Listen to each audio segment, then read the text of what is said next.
அதிமுகவிலிருந்து நீக்கப்பட்ட பழ கருப்பையா வீட்டின் மீது தாக்குதல் நடத்திய 3 பேரை காவல்துறையினர் கைது செய்திருக்கிறார்கள். ராதாகிருஷ்ணன், அருண் மற்றும் ராமு ஆகிய மூவரும் ராயப்பேட்டை பகுதியைச் சேர்ந்தவர்கள் என தெரியவந்துள்ளது. இதில் அருண் என்பவர் அதிமுக உறுப்பினர். கட்சியிலிருந்து நீக்கப்பட்ட பழ கருப்பையா அதிமுகவை பற்றி விமர்சனம் செய்ததால் ஆத்திரமடைந்து அவரது வீடு மற்றும் வாகனத்தின் மீது தாக்குதல் நடத்தியதாக தெரிவித்துள்ளனர். கைது செய்யப்பட்ட மூவரிடமும் ராயப்பேட்டை காவல்துறையினர் விசாரணை மேற்கொண்டு வருகிறார்கள். அதிமுகவிலிருந்து நீக்கப்பட்ட பழ கருப்பையாவின் வீட்டில் தாக்குதல் நடத்தப்பட்டதற்கு பல்வேறு அரசியல் கட்சித் தலைவர்கள் கண்டனம் தெரிவித்திருக்கிறார்கள்.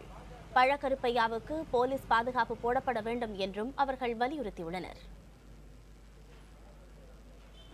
ஒரு விமர்சனம் வைத்த காரணத்திற்காக அவருடைய வீடு தாக்கப்பட்டிருக்கும் என்று சொன்னால் அது நிச்சயமாக ஏற்றுக்கொள்ள முடியாது.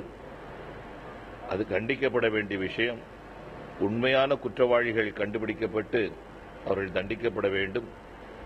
மரியாதைக்குரிய பழ கருப்பையா அவருடைய வீடு தாக்கப்படுவது இது 2வது நிகழ்ச்சி.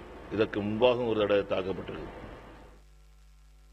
தனிமனித உரிமைகளை, பேச்சுரிமையை, எழுத்துரிமையை பறிப்பதற்கு எவருக்கும் உரிமை இல்லாத சூழலில் செய்வதற்கு எத்தகைய சட்டத்திலும் இடமில்லை, அனுமதியும் கிடையாது.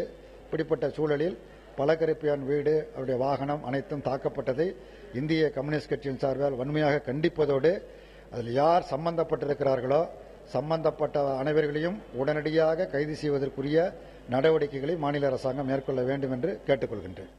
அவருடைய விமர்சனத்தை தாங்கிக் கொள்ள முடியாத ஆளுங்கட்சி சார்ந்தவர்கள் நேற்று 11 மணிக்கு பழக்கருப்பையானுடைய வீட்டை தாக்கியிருக்கிறார்கள், காரை உடைத்திருக்கிறார்கள்.